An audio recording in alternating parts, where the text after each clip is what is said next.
warahmatullahi wabarakatuh. Salam guru penggerak. Apa kabar rekan-rekan guru hebat? Semoga semuanya ada dalam keadaan sehat dan senantiasa diberkahi oleh Tuhan Yang Maha Esa. Perkenalkan, saya Sophie Subhaniati Gustini, CGP Angkatan 6 dari SMP Negeri 1 Pangandaran. Kali ini saya akan memaparkan aksi nyata modul 1.4 tentang budaya positif. Adapun webinar ini dilaksanakan pada tanggal 19 November 2022 dan dihadiri oleh rekan-rekan guru dari SMP Negeri 1 Pangandaran beserta rekan-rekan guru dari sekolah lain.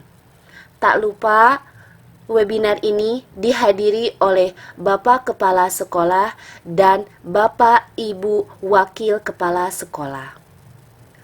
Sebelumnya, pada webinar kali ini, saya atas nama pribadi memohon maaf atas kesalahan teknis dalam perekaman, baik audio maupun visual. Maka dari itu, izinkan saya untuk memaparkan apa yang telah saya jelaskan pada webinar di tanggal 19 November kemarin. Langsung saja Bapak Ibu, berikut adalah laporan kegiatan webinar yang telah diselenggarakan. Selamat menyaksikan. Baik Bapak Ibu, saya ucapkan selamat datang bagi yang baru masuk. Dan tak lupa saya ucapkan terima kasih kepada Bapak Ibu yang sudah gabung di webinar kali ini. Nampaknya sudah ada 9 orang Bapak Ibu guru hebat. Di sini saya mohon izin untuk menunggu rekan kita minimal 1 orang lagi supaya webinar ini segera dimulai. Baik Bapak Ibu, mohon ditunggu. Alhamdulillah Bapak Ibu, nampaknya sudah ada rekan kita yang akan bergabung di room ini. Sebentar, saya cek dulu. Ya, kemudian saya admit. Nah, selamat datang Ibu Popi. Terima kasih sudah menyempatkan hadir di webinar kali ini. Nah, ada lagi ya, kita admit dulu. Ya, alhamdulillah. Selamat datang Bapak Wakil Kepala Sekolah Bidang Kesiswaan.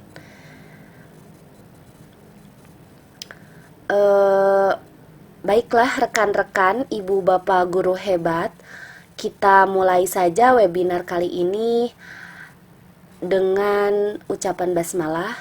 Dan sebelumnya, webinar kali ini akan dipimpin atau dimoderatori oleh rekan saya, yaitu Ibu Tika Mustikawati. Kepadanya dipersilahkan.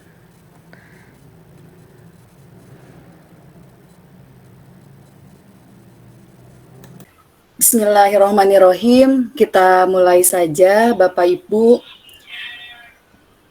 Selamat datang kepada Bapak Kepala Sekolah SMP Negeri 1 Pangandaran yang sudah hadir di tengah kita semua. Selamat datang juga kepada Bapak Ibu Wakil Kepala Sekolah SMP Negeri 1 Pangandaran. Dan selamat datang kepada Bapak Ibu Guru Hebat. Terima kasih sudah menyempatkan waktunya untuk hadir di sore hari ini pada kegiatan diseminasi budaya positif.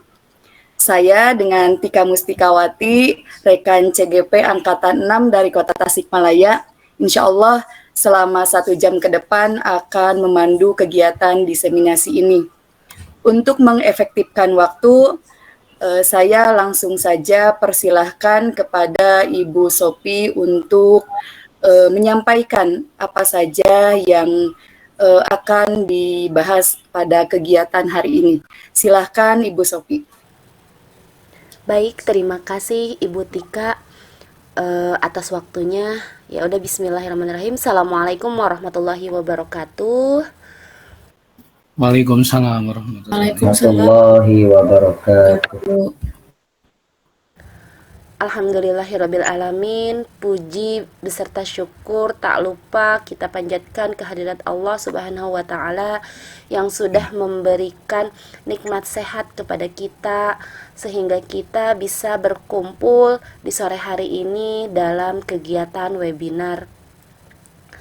Salawat dan salam semoga tetap tercurah limpahkan kepada Habibana wa Nabiyana Muhammad Sallallahu Alaihi Wasallam, kepada keluarganya, sahabatnya, tabi'in dan tabi'innya, dan semoga sampai kepada kita selaku umatnya hingga yaumil kiamah. Amin. Bapak, Ibu guru hebat, selamat datang saya ucapkan kepada Bapak Kepala Sekolah SMP Negeri 1 Pangandaran beserta Ibu dan Bapak Wakil Kepala Sekolah yang sudah menyempatkan hadir di kegiatan webinar ini. Tak lupa rekan-rekan guru, Ibu Bapak guru hebat SMP Negeri 1 Pangandaran, dan juga ada di sini nampaknya hadir rekan guru dari sekolah lain ya. Selamat datang Bapak Yosep, Ibu Popi, dan Ibu Novi. Terima kasih sudah bisa bergabung di webinar kali ini. Pada kesempatan ini saya akan memaparkan tentang budaya positif di sekolah. Tentu saya yakin Ibu Bapak guru sudah mengetahui apa sebenarnya budaya positif itu. Nah, mungkin di sini saya izin dulu untuk share screen ya Bapak Ibu. Sebentar. Nah, alhamdulillah. Nah, di saya sudah muncul nampaknya. Apakah di Bapak Ibu sudah muncul share screen-nya? Bagaimana? Sudah Bu, silahkan dilanjut. Sudah ada Bu. Baik, alhamdulillah. Di sini selamat datang Bapak Ibu guru peserta pengimbasan budaya positif guru penggerak. Sebelumnya izinkan saya untuk memperkenalkan diri terlebih dahulu. Baik, di sini nama Sophie Subhaniati Gustini, tempat tanggal lahir di Tasikmalaya 17 Agustus 1991. Domisili di Pangandaran, unit kerja di SMP Negeri 1 Pangandaran. Baik Bapak Ibu, di sini kita mulai dengan apa sih yang melatar belakangi adanya budaya positif di sekolah itu gitu. Di sini latar belakang dari budaya positif itu yaitu suasana positif yang sangat mendukung dalam menciptakan pembelajaran yang kondusif. Karena dengan suasana yang positif, murid dan guru akan menemukan suatu kondisi pembelajaran yang menyenangkan, sehingga proses pembelajaran dapat berjalan tanpa adanya suatu beban. Selain itu, suasana positif juga akan membantu menciptakan moral yang positif sehingga terbentuk karakter murid yang baik.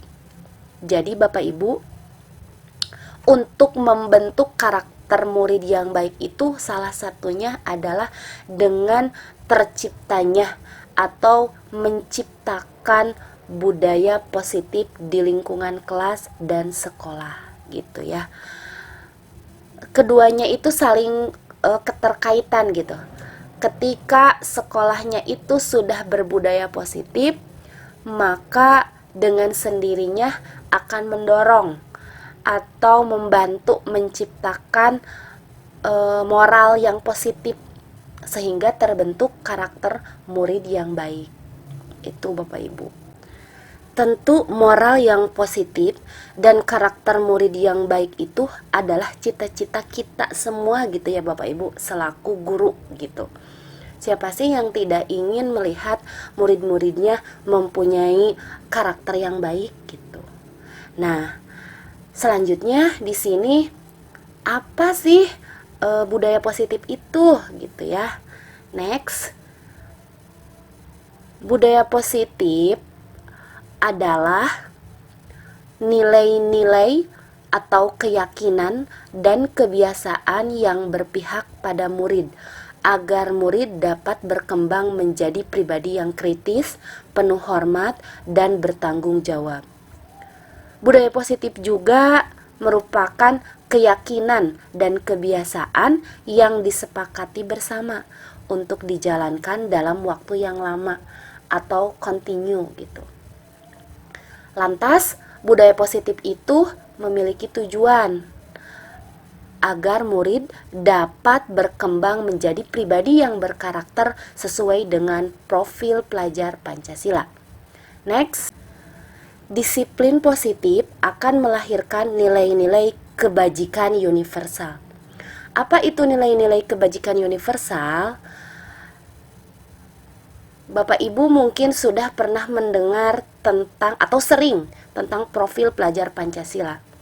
Nah, nilai-nilai kebajikan yang dimaksud di sini tak lain adalah profil pelajar Pancasila yang memiliki 6 dimensi.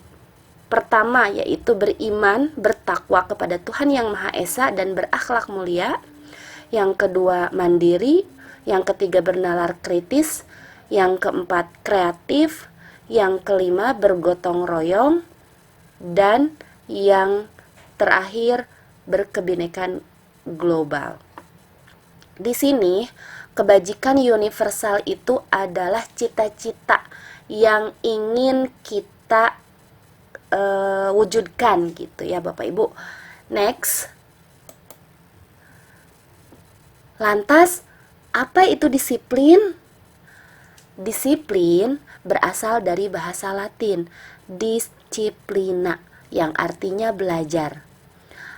Kata disiplina juga berasal dari akar kata yang sama dengan disciple atau murid atau pengikut. Nah, di sini untuk menjadi seorang murid atau pengikut, seseorang harus paham betul alasan mengapa mereka mengikuti suatu aliran atau ajaran tertentu. Sehingga motivasi yang terbangun adalah motivasi intrinsik, bukan ekstrinsik gitu ya. Nah, di sini menarik ya Bapak Ibu. Ada motivasi intrinsik dan motivasi ekstrinsik. Yang dimaksud dengan motivasi intrinsik itu adalah motivasi yang timbul dari dirinya sendiri, yaitu dari murid. Dan kalau motivasi ekstrinsik itu adalah yang timbul dari luar atau faktor-faktor luar, baik dari guru ataupun dari rekannya gitu ya. Nah, di sini murid itu akan melakukan suatu keyakinan gitu ya dengan sadar gitu misalnya, atau murid itu bisa disiplin jika ia sudah sadar atau sudah memiliki motivasi dalam dirinya bahwa hal yang dilakukan itu misalnya melanggar gitu.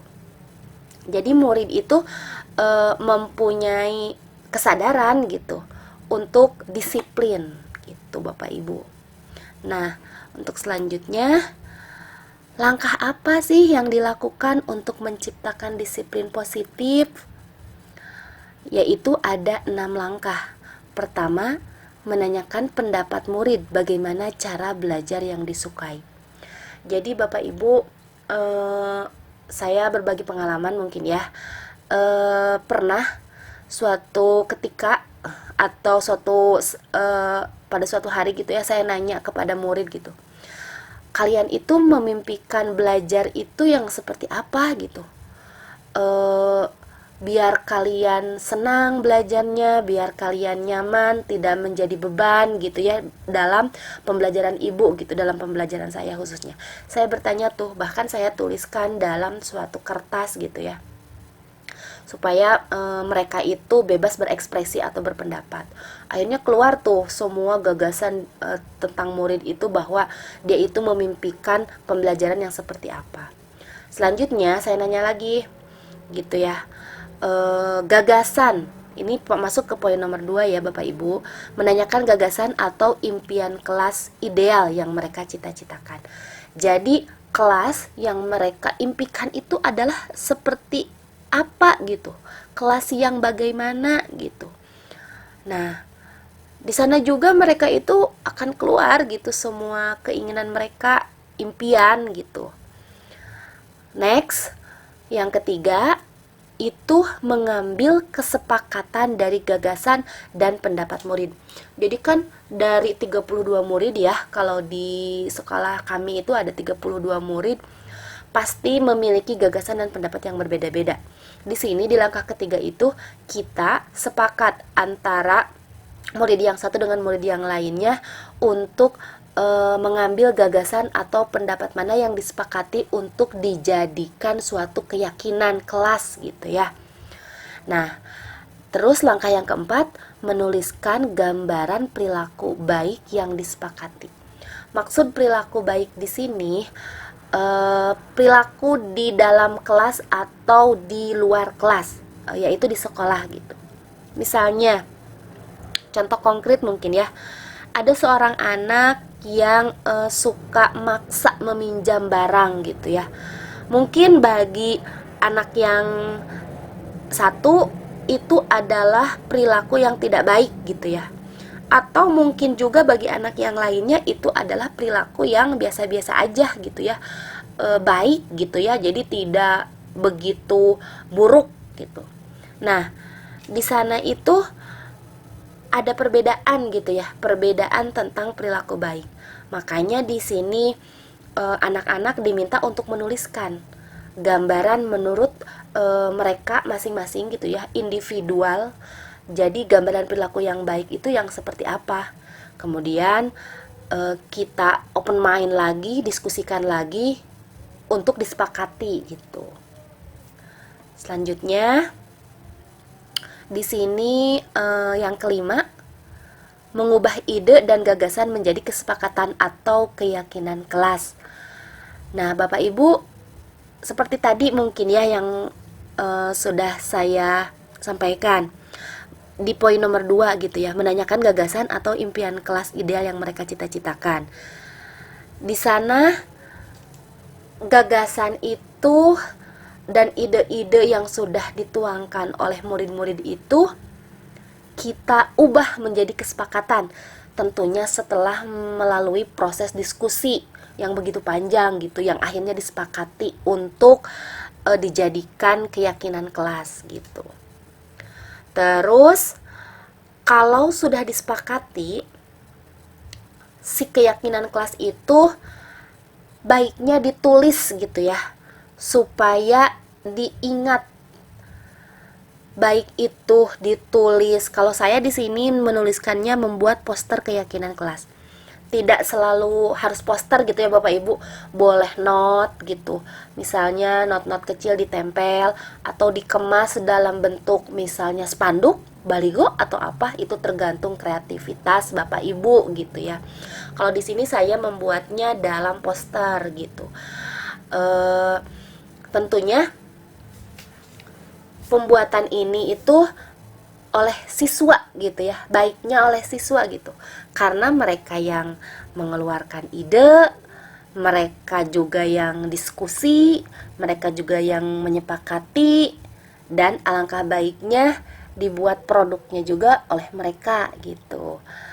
Tentunya dengan bimbingan dan arahan guru gitu. Di sini kita sebagai fasilitator mungkin ya di kelas itu.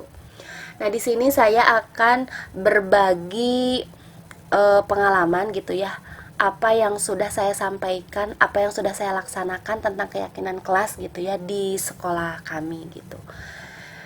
Ini ada dokumentasi. Nah, di sini ketika membuat keyakinan kelas. Pada waktu itu saya melakukannya di kelas 9C, tentunya di SMP Negeri 1 Pangandaran gitu. Saya mengemasnya dalam kelompok. Jadi murid itu dikelompokkan entah 4 atau 5 orang gitu ya di sini. tentunya kelompoknya juga dibebaskan, tapi mereka itu lebih memilih perempuan sama perempuan gitu, laki-laki sama laki-laki. Ya baiklah, saya tidak masalah gitu, silahkan aja, tergantung enaknya atau nyamannya mereka gitu. Mereka menuliskan kesepakatan-kesepakatan kelas, buka ide, lebih tepatnya ide gagasan gitu ya, yang nantinya kita diskusikan untuk menjadi kesepakatan kelas gitu Bapak Ibu. Nah, nantinya kelompok-kelompok ini harus menghasilkan satu produk. Produknya itu apa? Tadi poster gitu ya, poster tentang keyakinan kelas. Tentunya dengan kreativitas masing-masing gitu. Di sini juga nanti saya ada gambarnya ya. Next sebentar Bapak Ibu. Ada hasil karya gitu ya, hasil karya atau produk poster yang mereka hasilkan. Nah ini Bapak Ibu, kenapa saya mengambil poster gitu ya, supaya memudahkan gitu. Jadi per kelompok dikasih sticky note gitu ya, kemudian ditempel gitu di poster itu gitu. Di sini mungkin Bapak Ibu bisa menuangkannya dalam karya yang lain yang lebih bagus gitu ya, baik spanduk atau ada yang ditulis seperti kaligrafi gitu ya Bapak Ibu ya. Jadi ditulis langsung di dinding.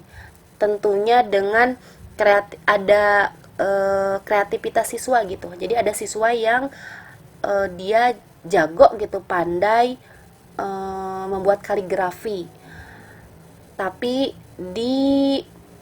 diarahkan gitu ya, selain membuat kaligrafi dia membuat keyakinan kelas itu di dinding kelas gitu. Tapi saya tidak mengambil gambar itu gitu ya Bapak Ibu, mohon maaf.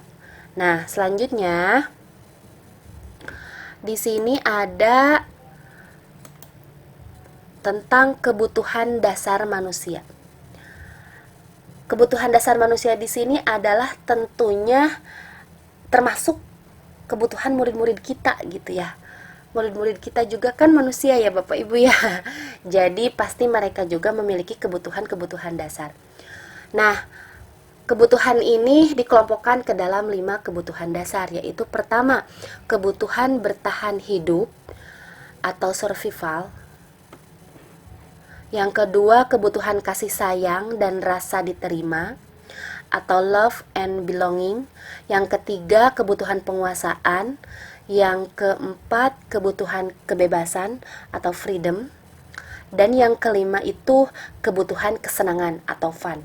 Nah, murid-murid kita itu harus terpenuhi 5 kebutuhan dasar ini. Kalau tidak terpenuhi, maka akan ada yang bermasalah gitu Bapak Ibu. Nah, terus kalau murid kita ada yang bermasalah, tentunya kita sebagai guru harus menyelesaikannya gitu. Menyelesaikannya dengan cara apa? Dengan cara kita itu berperan sebagai pengontrol, atau di sini dikatakan posisi kontrol. Di mana posisi kontrol ini terbagi ke dalam 5 bagian.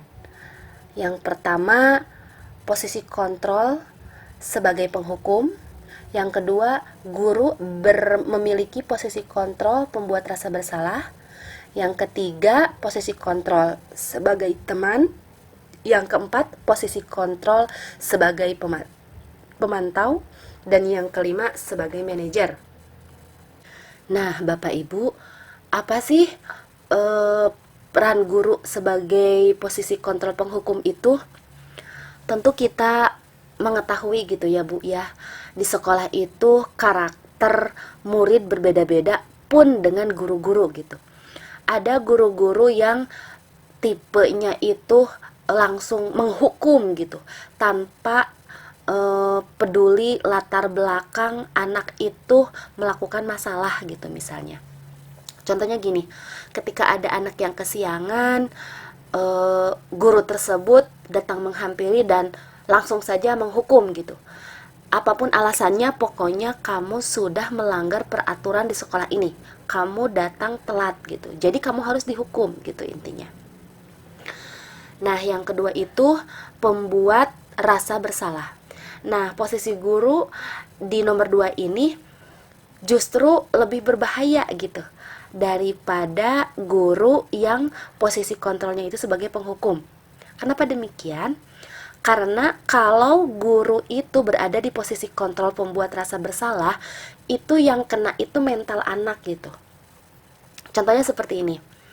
Ketika anak melakukan kesalahan, misalnya dia melakukan tindakan yang tidak baik seperti memalak gitu ya, atau meminta uang jajan dengan paksa kepada rekannya gitu.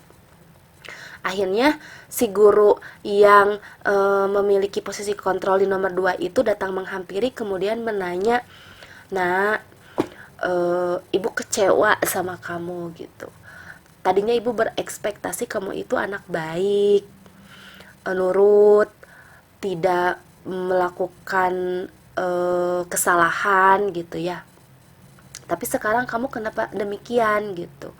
Di sana anak tersebut pokoknya dipojokkan gitu. Akhirnya merasa dirinya itu bersalah gitu, paling bersalah, terpukul gitu. Jadi yang kena tuh mental anak gitu. Nah, posisi ini yang paling berbahaya gitu. Terus yang ketiga itu posisi guru sebagai teman.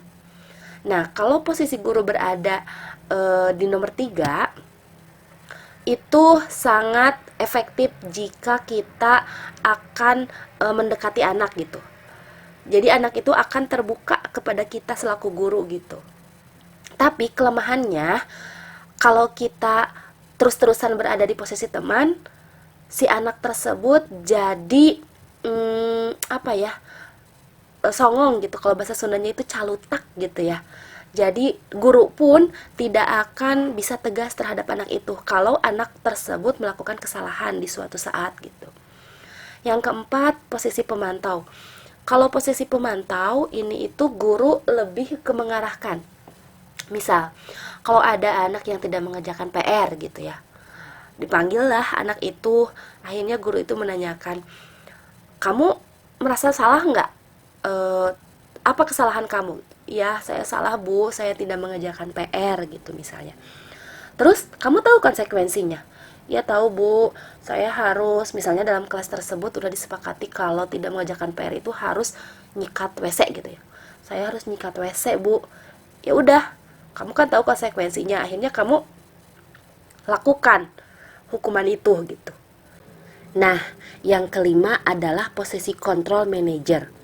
Posisi kontrol manager ini adalah posisi ideal seorang guru gitu, di mana ia menyelesaikan permasalahan murid tanpa hukuman, tanpa membuat rasa bersalah, tegas, terus solusi yang dihasilkan juga atau solusinya itu datang dari murid itu sendiri gitu.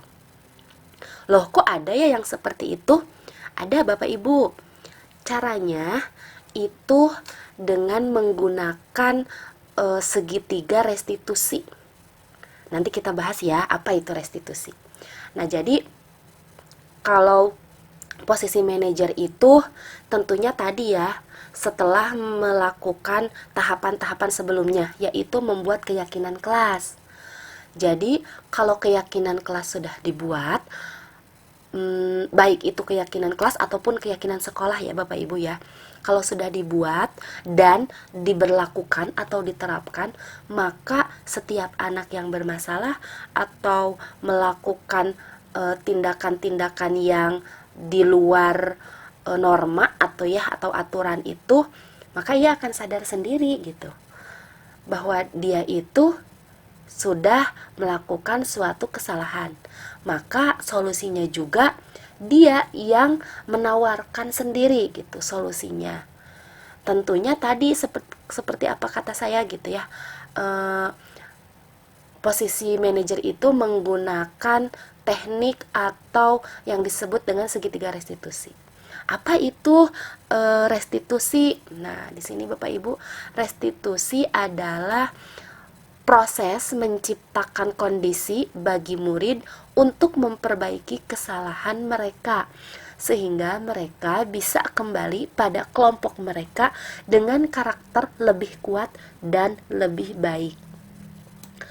Contohnya begini Bapak Ibu, ketika anak melakukan kesalahan gitu, terus kita selesaikan dengan segitiga restitusi, maka permasalahan itu akan menemukan solusi, dan solusinya itu menjadikan anak itu memiliki karakter yang lebih kuat dan lebih baik tentunya. Contohnya, contoh konkret, ketika ada anak yang bolos di jam pelajaran tertentu gitu ya. Nah, kalau dengan segitiga restitusi itu seperti apa gitu ya. Nih, tahapan segitiga restitusi sebelumnya ya, kita bahas dulu tentang tahapan segitiga restitusi itu. Yaitu pertama, menstabilkan identitas. Yang kedua, validasi tindakan yang salah. Yang ketiga, menanyakan keyakinan. Nah, Bapak Ibu, kita ambil contoh suatu permasalahan. Misalnya tadi ya, ada anak yang bolos di satu mata pelajaran gitu. Atau permasalahan lain, misalnya ada anak yang berkelahi gitu ya. Di kelas nih, anak yang berkelahi. Nah, kemudian salah seorang temannya itu melapor kepada wali kelasnya. Nah, dan wali kelas itu akan melakukan penyelesaian dengan segitiga restitusi. Pertama, kedua anak yang berkelahi itu dipanggil gitu ya. Alangkah lebih baiknya jika dipanggil beda waktu gitu ya, beda waktu. Di sini langkah pertama yaitu menstabilkan identitas. Jadi si guru tersebut berempati gitu ya, menempatkan dirinya berada di posisi murid. Jadi gini, ibu tahu kamu mungkin marah ketika teman kamu itu menginjak buku kamu, padahal kan teman kamu itu nggak sengaja gitu ya. Atau gini, ibu tahu setiap orang itu pernah melakukan kesalahan gitu, dan sekarang ini terjadi kepada kalian gitu. Terus setelah guru menstabilkan identitas, jadi identitasnya itu diakui, terus buat murid merasa nyaman, sehingga akhirnya dia bisa terbuka gitu kepada guru itu gitu. Karena kondisi terbuka itu berkaitan erat dengan langkah yang kedua, yaitu validasi tindakan yang salah. Nah, di sini guru menanyakan kepada murid yang bermasalah tersebut, kamu pasti tahu gitu, punya alasan tertentu kenapa kamu langsung memukul teman kamu gitu. Misalnya kata si anak si A gitu ya, karena dia sudah menginjak buku gitu. Terus kita nanya lagi, apakah kamu sudah nanya gitu, kenapa dia menginjak, ataukah itu sengaja atau tidak gitu. Jadi divalidasi gitu ya kesalahannya. Jadi siapa yang salah sebenarnya gitu, atau apa permasalahannya gitu. Terus kita tanya balik lagi, adakah cara lain gitu yang lebih efektif untuk menyelesaikan permasalahan itu gitu, daripada kamu memukul gitu. Nah, jadi anak tersebut mulailah berpikir gitu mungkin di sana ya. Setelah itu poin yang ketiga itu menanyakan keyakinan. Kira-kira nih, dari nilai-nilai yang telah kita sepakati minggu kemarin atau di kelas gitu ya, kamu itu sudah melanggar nilai-nilai yang mana gitu, atau keyakinan yang mana gitu. Si anu gitu ya, keyakinan yang anu, karena sudah terpampang gitu ya, kan udah dituliskan kan tadi juga gitu. Makanya setelah itu si guru tersebut menanya lagi, bertanya tentang solusi gitu ya. Terus solusinya harus seperti apa kalau kamu sudah melakukan hal ini gitu. Akhirnya akan timbul gitu solusi yang ditawarkan oleh anak tersebut gitu, yang tentunya akan membuat dia jerak dan akan merubah dia menjadi yang lebih baik gitu. Dengan cara kita bertanya lagi gitu ya, kamu kamu ingin menjadi orang yang seperti apa gitu. Kalau kamu dikit-dikit emosi gitu tanpa mencari tahu latar belakangnya itu apa gitu, akhirnya murid tersebut akan berpikir gitu, akan berpikir tentang tindakannya itu iya ya salah gitu. Terus solusinya juga dia akan menawarkan solusi sendiri gitu. Inilah langkah-langkah segitiga restitusi gitu, atau langkah-langkah restitusi dalam menyelesaikan konflik atau masalah yang ada pada murid. Dan teknik ini digunakan oleh guru yang berada di posisi control manager gitu. Nah, apakah ibu bapak di sini sudah ada di posisi ini gitu? Kalau saya, wah, sangat jauh gitu, belum sampai pada titik ini gitu bapak ibu. Harapannya dengan sekarang kita sudah mengetahui tentang posisi kontrol, terus segitiga restitusi, mudah-mudahan kedepannya kita bisa selalu ada di posisi sebagai manajer gitu. Meskipun tidak kita pungkiri ya, sesekali guru itu emang harus ada pada posisi teman atau pada posisi pemantau, bisa juga di suatu ketika guru itu ada di posisi sebagai penghukum. Kalau menurut saya itu tergantung kepada karakteristik anak, terus keadaan sekolah dan permasalahan yang ada gitu. Jadi situasional juga gitu. Karena saya jujur ya, ketika kemarin melaksanakan restitusi ini, justru komentar dari anak didik saya, dia malah begini, Bu, kayaknya kalau menyelesaikan masalah seperti ini kepada anak-anak yang bandel gitu ya, yang keras, gak akan mempan deh Bu, gitu katanya. Nah, jadi kembali lagi. Mungkin sekian Bapak Ibu yang dapat saya sampaikan materi kali ini, mudah-mudahan bermanfaat dan Bapak Ibu tidak merasa puas gitu.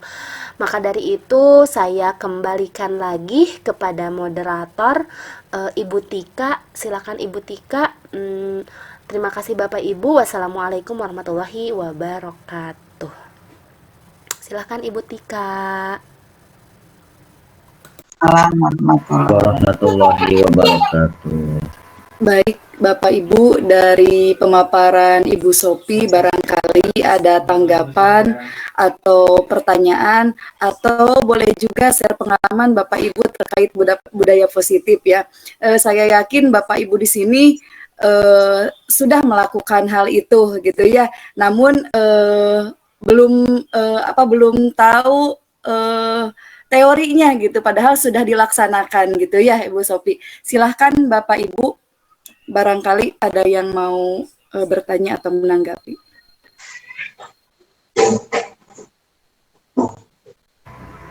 Baik, Bu Sophie boleh bertanya atau tidak?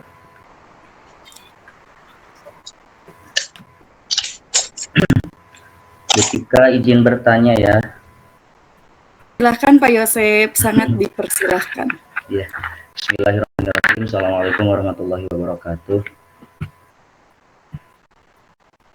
Oke, terima kasih ya Bu Sophie atas pemaparannya yang luar biasa, yang memang yang namanya budaya positif ini kan disebut apa ya, susah-susah gampang ya dalam menerapkannya di sekolah gitu. Apalagi saya pernah kan mungkin sama ya dengan Bu Sophie, dengan Bu Tika juga berkecimpung di dunia pendidikan yang basicnya swasta gitu kan ya. Dan kalau misalkan yang swastanya basicnya Islam, mungkin untuk menanamkan budaya positif itu tidak sesusah pas ketika kita menerapkannya di basicnya negeri gitu kan ya.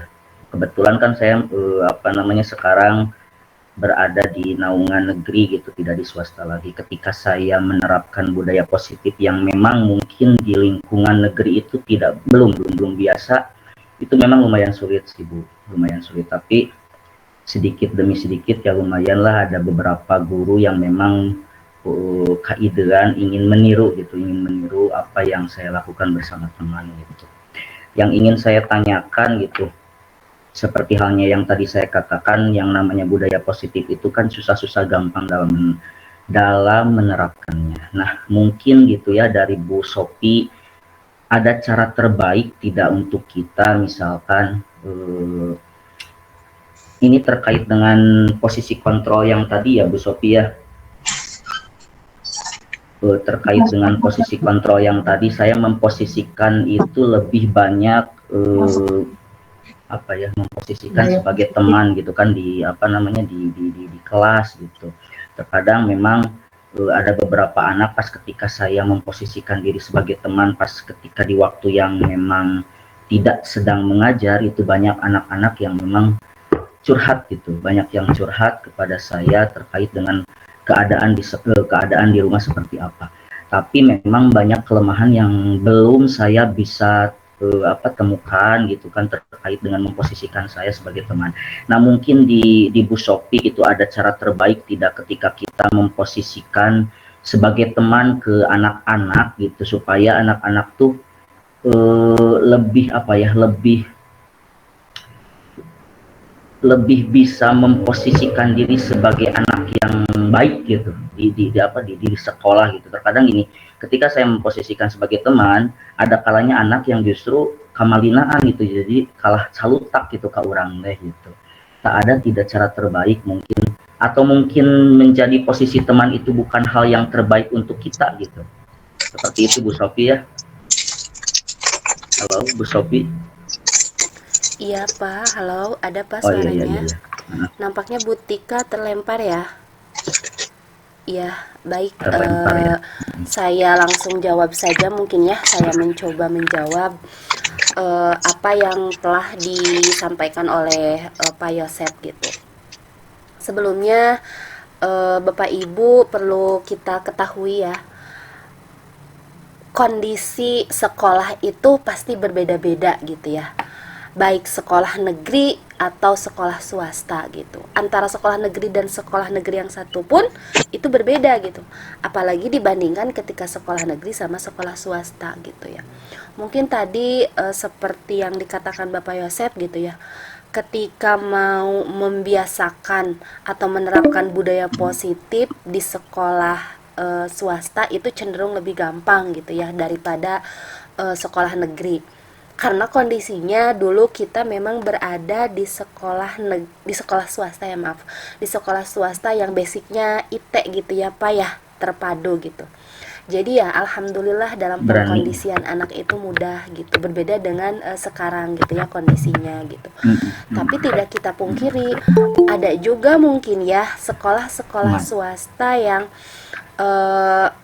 tidak kalah susahnya gitu dalam penerapan budaya positif ini gitu. Jadi kembali lagi kepada kondisi atau habit atau karakteristik sekolah itu sendiri gitu kalau menurut saya gitu ya Pak ya. Dan sekarang kita ujiannya mungkin sama-sama di sekolah negeri yang memang butuh kerja keras atau butuh effort yang lebih keras gitu ya untuk menerapkan budaya positif ini gitu. Nah, nyambung ke pertanyaan yang tadi, ketika kita memposisikan diri sebagai teman gitu ya Pak ya, kadang anak itu justru berani gitu ya ke guru tuh gitu ya. Ya karena itu anak sudah menganggap kita sebagai teman gitu, sebagai temannya gitu. Jadi sudah tidak ada rasa canggung lagi. Tentunya ada positif dan negatifnya ya keadaan ini gitu. Dimana positifnya itu guru bisa lebih diturut kalau bahasa Sunda, atau kalau dalam bahasa Indonesianya itu ditaati. Jadi gampang nurut gitu si anak terhadap guru yang ini gitu. Jadi kalau mau apa-apa tuh guru tuh melobinya itu sebagai teman gitu. Itu positifnya. Nah, negatifnya itu salah satunya adalah guru jadi kurang tegas ketika berhadapan dengan anaknya yang sudah dijadikan teman tersebut. melakukan kesalahan. Contoh ya, murid A itu sudah bestie banget sama si guru B gitu. Nah, ketika si murid A itu bermasalah, terus dihadapkan untuk menyelesaikan permasalahannya itu dengan guru B, akhirnya si guru B itu, "Ah, udahlah biarin," gitu. Jadi kurang tegas gitu. Itu kekurangannya. Dan selain itu, kalau tadi kata Pak Yosep, anak-anak itu jadi calutak gitu ya ke guru tuh. Kalau bahasa Sundanya calutak itu berani gitu. Jadi kurang sopan gitu. Biasanya ini terjadi di luar jam pelajaran. Betul tidak, Bapak? Nah, jadi kalau sedang istirahat atau sedang bertemu di luar kelas, anak-anak itu jadi gimana ya ke guru tuh ya, karena udah merasa jadi teman itu sendiri gitu. Jadi kadang suka apa tuh ke pundak guru kalau laki-laki ya. Jadi si tangannya itu ke pundak guru. "Hai Pak, Bro," gitu. Atau kadang ada yang Bro gitu, gimana gitu ya itu. Itu mungkin kekurangannya. Nah, menurut saya posisi ideal ini kalau menurut teori kan kita itu harusnya sebagai manajer. Tapi tidak dipungkiri sesekali kita harus menjadi teman, harus juga ada di posisi manajer.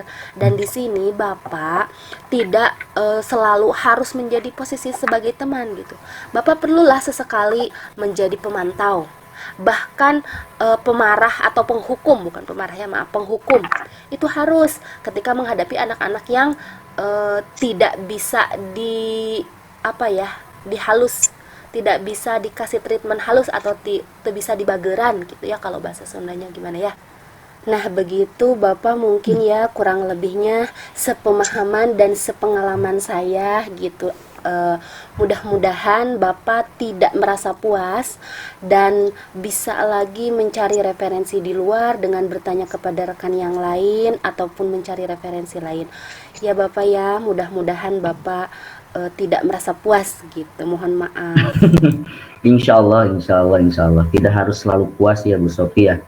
Ya minimal ada pencerahan dan ada jawaban juga dari Bu Sofi terkait dengan apa yang saya sampaikan barusan gitu. Dan terima kasih Bu Sofi, mudah-mudahan lancar ke depannya ya.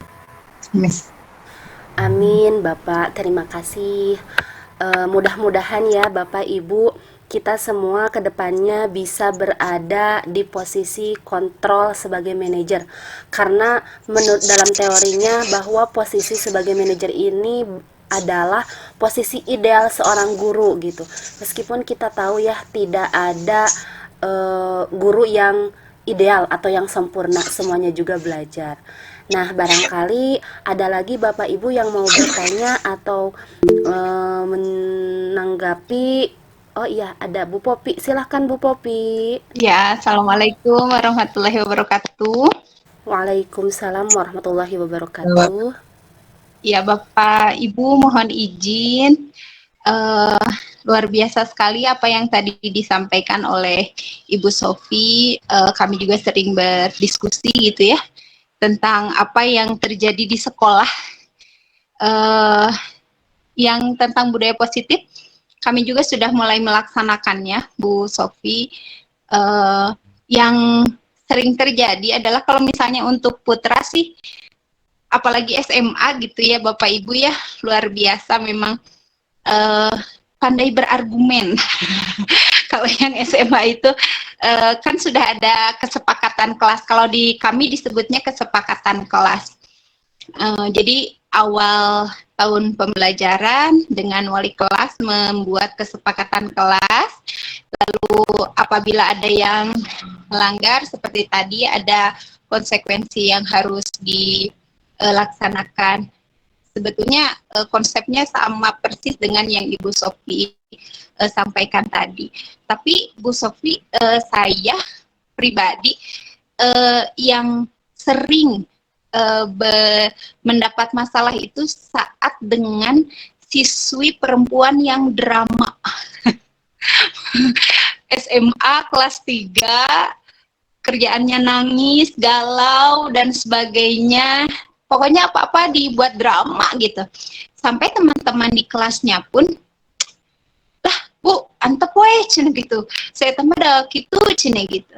Jadi, kalau misalnya dia melanggar atau tidak tidak komitmen dengan kesepakatan kelas yang sudah dibuat, dia menyalahkan teman-temannya.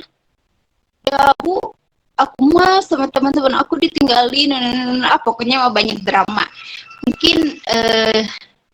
Mungkin karena memang saya di SMA gitu ya, tapi insya Allah di sini banyak Bapak Ibu guru senior yang pengalamannya lebih banyak dari saya. Mohon pencerahannya, baiknya seperti apa menghadapi siswi yang seperti itu. Hatur nuhun Bu Sofi. Baik Bu Popi, wah subhanallah gitu ya, permasalahannya itu berbeda-beda ya tiap sekolah. Apalagi ini udah beda jenjang gitu dengan saya yang di SMP gitu. Kalau sepengalaman saya mungkin ya Ibu ya, anak yang seperti itu biasanya belum sadar gitu ya, belum sadar akan kesepakatan yang sudah dibuat atau keyakinan yang sudah disepakati gitu ya Bu ya. Alangkah baiknya jika kita sebagai guru itu mencoba berada di posisi teman dulu, buat ia nyaman supaya ia sadar dengan posisinya, terus ia terbuka, jadi enggak lagi berbohong atau bertele-tele mencari alasan gitu. Dan kalau sudah seperti itu, baru kita memposisikan diri sebagai manajer gitu, menyelesaikan permasalahannya itu dengan langkah-langkah restitusi yang tadi gitu ya. Mungkin karena saya di SMP belum ada kasus yang sama gitu, ini juga apa ya, mencoba menerka-nerka gitu, mudah-mudahan efektif gitu dan bisa diterapkan gitu. Begitu mungkin Ibu Popi, mohon maaf kalau jawabannya tidak puas, dan di sini waktunya juga terbatas karena tadi di settingnya hanya 1 jam, juga moderator yang terlempar. Mungkin saya tutup saja ya Bapak Ibu. Terima kasih atas kehadirannya pada webinar kali ini. Mudah-mudahan apa yang telah saya sampaikan bisa menjadi referensi atau pengetahuan baru yang bisa diterapkan ke depannya, dan kita menjadi guru yang lebih baik gitu Bapak Ibu. Terima kasih atas segala perhatiannya, mohon maaf atas segala kekurangannya.